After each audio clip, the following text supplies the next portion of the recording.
ஏசாயா 38 அதிகாரம். அந்நாட்களில் எசேக்கியா வியாதிப்பட்டு மரணத்துக்கு ஏதுவாய் இருந்தான். அப்பொழுது ஆமோத்சின் குமாரனாகிய ஏசாயா எனும் தீர்க்கதரிசி அவனிடத்தில் வந்து அவனை நோக்கி, நீர் உமது வீட்டு காரியத்தை ஒழுங்குபடுத்தும், நீர் பிழைக்க மாட்டீர், மரித்து போவீர் என்று கர்த்தர் சொல்லுகிறார் என்றான். அப்பொழுது எசேக்கியா தன் முகத்தை சுவர்புறமாக திருப்பிக் கொண்டு கர்த்தரை நோக்கி, கர்த்தாவே, நான் உமக்கு முன்பாக உண்மையும் மன உத்தமமாய் நடந்து உமது பார்வைக்கு நலமானதை செய்தேன் என்பதை நினைத்தருளும் என்று விண்ணப்பம் பண்ணி எசேக்கியா மிகவும் அழுதான். அப்பொழுது ஏசாயாவுக்கு உண்டான கர்த்தருடைய வார்த்தையாவது, நீ போய் எசேக்கியாவை நோக்கி, உன் தகப்பனாகிய தாவீதின் தேவனாய் இருக்கிற கர்த்தர் சொல்லுகிறது என்னவென்றால், உன் விண்ணப்பத்தை கேட்டேன், உன் கண்ணீரை கண்டேன், இதோ உன் நாட்களோடு 15 வருஷம் கூட்டுவேன், நான் உன்னையும் இந்த நகரத்தையும் அசீரியா ராஜாவின் கைக்கு தப்புவித்து இந்த நகரத்துக்கு ஆதரவாய் இருப்பேன். இதோ ஆகாசுடைய சூரிய கடியாரத்தில் பாகைக்கு பாகை இறங்கின சாயையை 10 பாகை பின்னிட்டு திருப்புவேன் என்றார். தாம் சொன்ன இந்த வார்த்தையின்படி கர்த்தர் செய்வார் என்பதற்கு இது கர்த்தரால் உனக்கு அடையாளமாய் இருக்கும் என்று சொல் என்றார். அப்படியே கடியாரத்தில்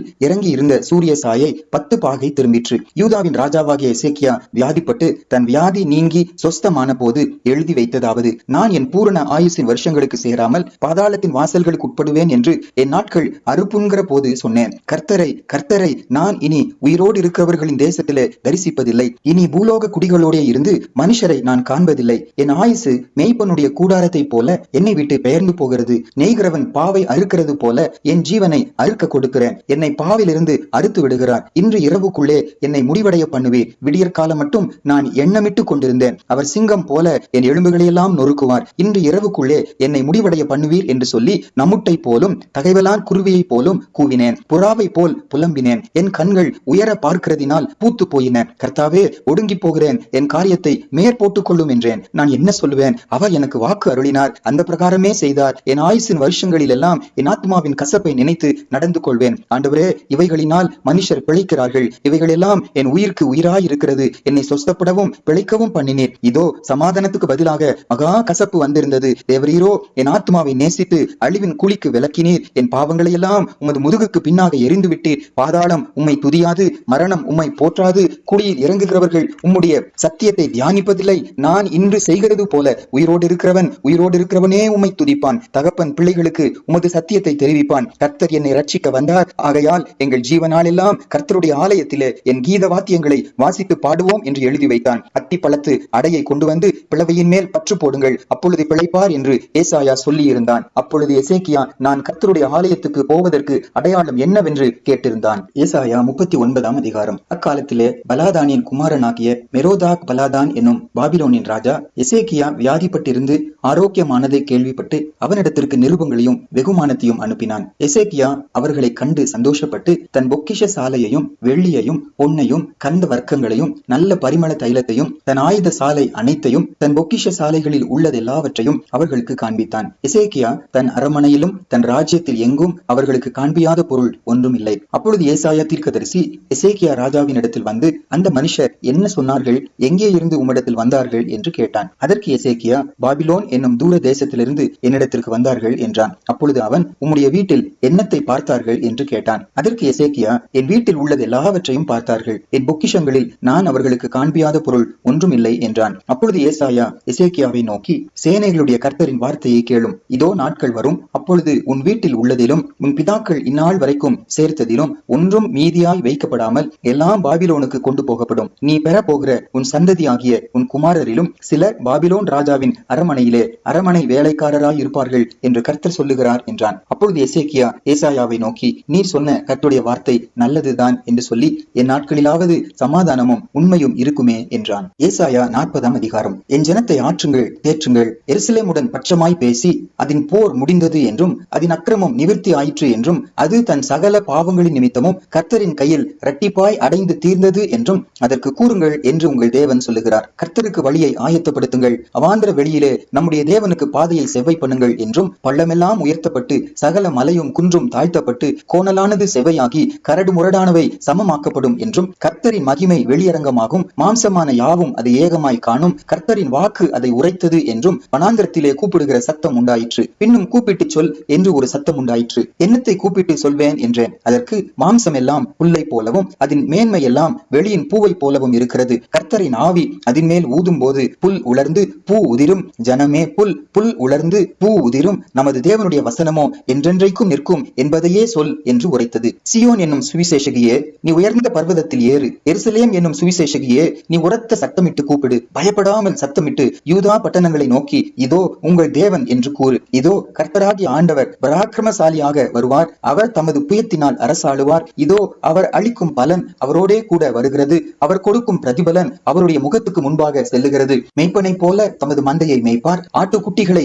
தமது புயத்தினால் சேர்த்து தமது மடியிலே சுமந்து கரவல் ஆடுகளை மெதுவாய் நடத்துவார். தண்ணீர்களை தமது கைப்பிடியால் அளந்து வானங்களை ஜானளவாய் பிரமாணித்து பூமியின் மண்ணை மரக்காலில் அடக்கி பர்வதங்களை துலாக்கோலாலும் மலைகளை தராசாலும் நிறுத்தவர் யார்? கர்த்தருடைய ஆவியை அளவிட்டு அவருக்கு ஆலோசனைக்காரனாய் இருந்து அவருக்கு போதித்தவன் யார்? தமக்கு அறிவை உணர்த்தவும் தம்மை நியாய வழியிலே உபதேசிக்கவும் தமக்கு ஞானத்தை கற்றுக் கொடுக்கவும் தமக்கு விவேகத்தின் வழியை அறிவிக்கவும் அவர் யாரோடே ஆலோசனை பண்ணினார்? இதோ ஜாதிகள் ஏற்ற சாலில் தொங்கும் துளி போலவும் தராசிலே படியும் தூசி போலவும் எண்ணப்படுகிறார்கள். இதோ தீவுகளை ஒரு அணுவை போல் தூக்குகிறார். லீபனோன் எரிக்கும் விறகுக்கு போதாது, அதில் உள்ள மிருக ஜீவன்கள் தகனபலிக்கும் போதாது. சகல ஜாதிகளும் அவருக்கு முன்பாக ஒன்றும் இல்லை. அவர்கள் சூன்யத்தில் சூன்யமாகவும் மாயையாகவும் எண்ணப்படுகிறார்கள். இப்படி இருக்க தேவனை யாருக்கு ஒப்பிடுவீர்கள்? எந்த சாயலை அவருக்கு ஒப்பிடுவீர்கள்? கண்ணான் ஒரு சுரூபத்தை பார்க்கிறான், தட்டான் பொன் தகட்டால் அதை மூடி அதற்கு வெள்ளி சங்கிலிகளை பொருந்த வைக்கிறான். அதற்கு கொடுக்க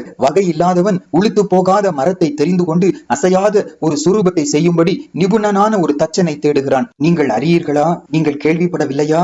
ஆதி முதல் உங்களுக்கு தெரிவிக்கப்படவில்லையா? பூமி அஸ்திபாரப்பட்டது முதல் உணராதிருக்கிறீர்களா? அவர் பூமி உருண்டையின் மேல் வீற்றிருக்கிறவர். அதன் குடிகள் வெட்டுக்கிளிகளைப் போல இருக்கிறார்கள். அவர் வானங்களை மெல்லிய திரையாக பரப்பி அவைகளை குடியிருக்கிறதற்கான கூடாரமாக விரிக்கிறார். அவர் பிரபுக்களை மாயையாக்கி பூமியின் நியாயாதிபதிகளை அவாந்திரமாக்குகிறார். அவர்கள் திரும்ப நாட்டப்படுவதும் இல்லை, விதைக்கப்படுவதும் இல்லை. அவர்களுடைய அடிமரம் திரும்ப பூமியிலே வேர் விடுவதும் இல்லை. அவர்கள் மேல் அவர் ஊதவே பட்டு போவார்கள். பெருங்காற்று அவர்களை ஒரு துரும்பை போல் அடித்து கொண்டு போம். இப்படி இருக்க என்னை யாருக்கு ஒப்பிடுவீர்கள்? எனக்கு யாரை நிகராக்குவீர்கள் என்று பரிசுத்தர் சொல்லுகிறார். உங்கள் கண்களை ஏறெடுத்து பாருங்கள். அவைகளை சிருஷ்டித்தவர் யார்? அவர் அவைகளின் சேனையை லக்க திட்டமாக புறப்பட பண்ணி அவைகளையெல்லாம் பேர் பேராக அழைக்கிறவராமே. அவருடைய மகா பலத்தினாலும் அவருடைய மகா வல்லமையினாலும் அவைகளில் ஒன்றும் குறையாமல் இருக்கிறது. யாக்கோபே, இஸ்ரவேலே, என் வழி கர்த்தருக்கு மறைவாயிற்று என்றும் என் நியாயம் என் தேவனிடத்தில் எட்டாமல் போகிறது என்றும் நீ சொல்வானேன்? பூமியின் கடையாந்திரங்களை சிருஷ்டித்த கர்த்தராகிய அநாதி தேவன் சோர்ந்து போவதும் இல்லை, இளைப்படைவதும் இல்லை.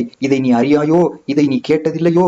அவருடைய புத்தி ஆராய்ந்து முடியாதது. சோர்ந்து போகிறவனுக்கு அவர் பலன் கொடுத்து சத்துவம் இல்லாதவனுக்கு சத்துவத்தை பெருக பண்ணுகிறார். இளைஞர் இளைப்படைந்து சோர்ந்து போவார்கள், வாலிபரும் இடறி விழுவார்கள். கர்த்தருக்கு காத்திருக்கிறவர்களோ புது பலன் அடைந்து கழுகுகளைப் போல செட்டைகளை அடித்து எழும்புவார்கள். அவர்கள் ஓடினாலும் இளைப்படையார்கள், நடந்தாலும் சோர்ந்து போவார்கள். ஏசாயா 41 அதிகாரம். தீவுகளே, எனக்கு முன்பாக மௌனமாயிருங்கள். ஜனங்கள் தங்கள் பலனை புதிதாக்கி கொண்டு சமீபித்து வந்து பின்பு பேச கடவர்கள். நாம் ஒருமிக்க நியாயாசனத்துக்கு முன்பாக சேருவோம். கிழக்கில் இருந்து நீதிமானை எழுப்பி தமது பாதபடியிலே வரவழைத்தவர் யார்? ஜாதிகளை அவனுக்கு ஒப்பு கொடுத்து அவனை ராஜாக்களுக்கு ஆண்டவனாக்கி அவர்களை அவன் பட்டயத்துக்கு தூசியும் அவன் வில்லுக்கு சிதறடிக்கப்பட்ட தாளடியுமாக்கி அவன் அவர்களை துரத்தவும் தன் கால்கள் நடவாதிருந்த பாதையிலே சமாதானத்தோட நடக்கவும் பண்ணினவர் யார்? அதை செய்து நிறைவேற்றி ஆதி முதற்கொண்டு தலைமுறைகளை வரவழைக்கிறவர் யார்? முந்தினவராய் இருக்கிற கர்த்தராகிய நான் தானே, பிந்தினவர்களோடும் இருப்பவராகிய நான் தானே. தீவுகள் அதை கண்டு பயப்படும், பூமியின் கடையாந்திரங்கள் நடுங்கும். அவர்கள் சேர்ந்து வந்து ஒருவருக்கு ஒருவர் ஒத்தாசை செய்து திடன்கொள் என்று சகோதரனுக்கு சகோதரன் சொல்லுகிறான். சித்திர வேலைக்காரன் தட்டானையும் சுத்தியாலே மெல்லிய தகடு தட்டுகிறவன் அடைக்கல்லின் மேல் அடிக்கிறவனையும் உற்சாகப்படுத்தி இசைக்கிறதற்கான பக்குவம் என்று சொல்லி அது அசையாதபடிக்கு அவன் ஆணிகளால் அதை இருக்குகிறான். என் தாசனாகிய இஸ்ரவேலே, நான் தெரிந்து கொண்ட யாக்கோபே, என் சிநேகிதனான ஆபிரகாமின் சந்ததியே, நான் பூமியின் கடையாந்திரங்களில் இருந்து உன்னை எடுத்து அதன் எல்லைகளில் இருந்து அழைத்து வந்து நீ என் தாசன், நான் உன்னை தெரிந்து கொண்டேன், நான் உன்னை வெறுத்து விடவில்லை என்று சொன்னேன். நீ பயப்படாதே, நான் உன்னுடனே இருக்கிறேன். திகையாதே, நான் உன் தேவன். நான் உன்னை பலப்படுத்தி உனக்கு சகாயம் பண்ணுவேன். என் நீதியின் வலக்கரத்தினால் உன்னை தாங்குவேன். இதோ உன்மேல் எரிச்சலாயிருக்கிற யாவரும் வெட்கி லட்சை அடைவார்கள். உன்னோடே வழக்காடுகிறவர்கள் நாசமாகி ஒன்றுமில்லாமல் போவார்கள். உன்னோடே போராடினவர்களை தேடியும் காணாதிருப்பாய். உன்னோடே யுத்தம் பண்ணின மனுஷர் ஒன்றுமில்லாமல் இல் பொருள் ஆவார்கள். உன் தேவனாயிருக்கிற கர்த்தராகிய நான் உன் வலது கையை பிடித்து பயப்படாதே, நான் உனக்கு துணை நிற்கிறேன் என்று சொல்லுகிறேன். யாக்கோபு என்னும் பூச்சியே, இஸ்ரவேலின் சிறு கூட்டமே, பயப்படாதே, நான் உனக்கு துணை நிற்கிறேன் என்று கர்த்தரும் இஸ்ரவேலின் பரிசுத்தருமாகிய உன் மீட்பர் உரைக்கிறார். இதோ போரடிக்கிறதற்கு நான் உன்னை புதிதும் கூர்மையுமான பற்கள் உள்ள யந்திரமாக்குகிறேன். நீ மலைகளை மிதித்து நொறுக்கி குன்றுகளை பதருக்கு ஒப்பாக்கி விடுவாய். அவைகளை தூற்றுவாய். அப்பொழுது காற்று அவைகளை கொண்டு போய் சுழல் காற்று அவைகளை பறக்கடிக்கும். நீயோ கர்த்தருக்குள்ளே கழிகூர்ந்து இஸ்ரவேலின் பரிசுத்திற்குள்ளே மேன்மை பாராட்டி கொண்டிருப்பாய். சிறுமையும் எளிமையுமானவர்கள் தண்ணீரை தேடி அது கிடையாமல் அவர்கள் நாவு தாகத்தால் வரலும் போது கர்த்தராகிய நான் அவர்களுக்கு செவி கொடுத்து இஸ்ரவேலின் தேவனாகிய நான் அவர்களை கைவிடாதிருப்பேன். உயர்ந்த மேடுகளில் ஆறுகளையும் பள்ளத்தாக்குகளின் நடுவே ஊற்றுகளையும் திறந்து வனாந்திரத்தை தண்ணீர் தடாகமும் வறண்ட பூமியை நீர் கேணிகளும் ஆக்கி வனாந்திரத்திலே கேதுரு மரங்களையும் சீத்தி மரங்களையும் மிருது செடிகளையும் ஒலிவ மரங்களையும் நட்டு அவாந்திர வெளியிலே தேவதாரு விருட்சங்களையும் பாய் மர விருட்சங்களையும் புன்னை மரங்களையும் உண்டு பண்ணுவேன். கர்த்தருடைய கரம் அதை செய்தது என்றும் இஸ்ரவேலின் பரிசுத்தர் அதை படைத்தார் என்றும் யாவரும் கண்டு உணர்ந்து சிந்தித்து அறிவார்கள். உங்கள் வழக்கை கொண்டு வாருங்கள் என்று கர்த்தர் சொல்லுகிறார். உங்கள் பலமான நியாயங்களை வெளிப்படுத்துங்கள் என்று யாக்கோபின் ராஜா உரைக்கிறார். அவர்கள் அவைகளை கொண்டு வந்து சம்பவிக்க போகிறவைகளை நமக்கு தெரிவிக்கட்டும். அவைகளில் முந்தி சம்பவிப்பவைகள் இன்னவைகள் என்று சொல்லி நாம் நம்முடைய மனதை அவைகளின் மேல் வைக்கும்படிக்கும் பிந்தி சம்பவிப்பவைகளையும் நாம் அறியும்படிக்கும் நமக்கு தெரிவிக்கட்டும். வருங்காரியங்களை நமக்கு அறிவிக்கட்டும். பின்வரும் காரியங்களை எங்களுக்கு தெரிவியுங்கள். அப்பொழுது நீங்கள் தேவர்கள் என்று அறிவோம். அல்லது நன்மையாவது தீமையாவது செய்யுங்கள். அப்பொழுது நாங்கள் திகைத்து ஏகமாய் கூடி அதை பார்ப்போம். இதோ நீங்கள் சூன்யத்திலும் சூன்யமாய் இருக்கிறீர்கள். உங்கள் செயல் வெறுமையிலும் வெறுமையான உங்களை தெரிந்து கொள்கிறவன் அருவருப்பானவன். நான் வடக்கே இருந்து ஒருவனை எழும்ப பண்ணுவேன். அவன் வருவான். சூரியோதய திசையில் இருந்து என் நாமத்தை தொழுது கொள்ளுவான். அவன் வந்து அதிபதிகளை சேற்றை போலவும் குயவன் களிமண்ணை மிதிப்பது போலவும் மிதிப்பான். நாம் அதை அறியும்படியாக ஆதியில் சொன்னவன் யார்? நாம் அவனை யதார்த்தவான் என்று சொல்லும்படி பூர்வ காலத்தில் அறிவித்தவன் யார்? அறிவிக்கிறவன் ஒருவனும் இல்லையே, உரைக்கிறவனும் இல்லையே, உங்கள் வார்த்தைகளை கேட்டிருக்கிறவனும் இல்லையே. முதல் நானே சீயோனை நோக்கி இதோ அவைகளை பார் என்று சொல்லி எருசலேமுக்கு சுவிசேஷகரை கொடுக்கிறேன். நான் பார்த்தேன், அவர்களில் அறிவிக்கிறவன் ஒருவனும் இல்லை. நான் கேட்கும் காரியத்துக்கு பிரதியுத்தரம் கொடுக்கத்தக்க ஒரு ஆலோசனைக்காரனும் அவர்களில் இல்லை. இதோ அவர்கள் எல்லாரும் மாயை, அவர்கள் கிரியைகள் விருதா, அவர்களுடைய விக்கிரகங்கள் காற்றும் வெறுமையும் தானே. ஏசாயா 42 அதிகாரம். இதோ நான் ஆதரிக்கிற என் தாசன், நான் தெரிந்து கொண்டவரும் என் ஆத்துமாவுக்கு பிரியமானவரும் இவரே. என் ஆவியை அவர் மேல் அமர பண்ணினேன். அவர் புறஜாதிகளுக்கு நியாயத்தை வெளிப்படுத்துவார். அவர் கூக்குரல் இடவும் மாட்டார். தம்முடைய சத்தத்தை உயர்த்தவும் அதை வீதியிலே கேட்க பண்ணவும் மாட்டார். அவர் நெறிந்த நாணலை முறியாமலும் மங்கி எரிகிற திரியை அணையாமலும் நியாயத்தை உண்மையாக வெளிப்படுத்துவார். அவர் நியாயத்தை பூமியிலே நிலைப்படுத்த மட்டும் இலக்கரிப்பதும் இல்லை, பதறுவதும் இல்லை. அவருடைய வேதத்துக்கு தீவுகள் காத்திருக்கும். வானங்களை சிருஷ்டித்து அவைகளை விரித்து பூமியையும் அதிலே உற்பத்தி ஆகிறவைகளையும் பரப்பினவரும் அதில் இருக்கிற ஜனத்துக்கு சுவாசத்தையும் அதில் நடமாடுகிறவர்களுக்கு ஆவியையும் கொடுக்கிறவருமான கர்த்தராகிய தேவன் சொல்லுகிறதாவது, நீர் குருடருடைய கண்களை திறக்கவும் கட்டுண்டவர்களை காவலில் இருந்தும் இருளில் இருக்கிறவர்களை சிறைச்சாலையில் இருந்தும் விடுவிக்கவும் கர்த்தராகிய நான் நீதியின்படி உம்மை அழைத்து உம்முடைய கையை பிடித்து உம்மை தற்காத்து உம்மை ஜனத்திற்கு உடன்படிக்கையாகவும் ஜாதிகளுக்கு ஒளியாகவும் வைக்கிறேன். நான் கர்த்தர். இது என் நாமம். என் மகிமையை வேறொருவனுக்கும் என் துதியை விக்கிரகங்களுக்கும் கொடேன். பூர்வ காலத்தில் தெரிவிக்கப்பட்டவைகள் இதோ நிறைவேறலாயின. புதியவைகளையும் நானே அறிவிக்கிறேன். அவைகள் தோன்றாததற்கு முன்னே அவைகளை உங்களுக்கு சொல்லுகிறேன். சமுத்திரத்தில் யாத்திரை பண்ணுகிறவர்களே, அதில் உள்ளவைகளே, தீவுகளே, அவைகளின் குடிகளே, கர்த்தருக்கு புது பாட்டை பாடுங்கள். பூமியின் கடையாந்திரத்தில் இருந்து அவருடைய துதியை பாடுங்கள். வனாந்திரமும் அதன் ஊர்களும் கேதாரியர் குடியிருக்கிற கிராமங்களும் உரத்த சத்தமிட கடவது. கண்மலைகளிலே குடியிருக்கிறவர்கள் கம்பீரித்து பர்வதங்களின் கொடுமுடியில் இருந்து ஆர்ப்பரிப்பார்களாக. கர்த்தருக்கு மகிமையை செலுத்தி அவர் துதியை தீவுகளில் அறிவிப்பார்களாக. கர்த்தர் பராக்கிரமசாலியை போல் புறப்பட்டு யுத்த வீரனை போல் வைராக்கியம் உண்டு முழங்கி கெர்ச்சித்து தம்முடைய சத்துருக்களை மேற்கொள்ளுவார். நான் வெகு காலம் மௌனமாய் இருந்தேன், சும்மா இருந்து எனக்குள்ளே அடக்கி கொண்டிருந்தேன். இப்பொழுது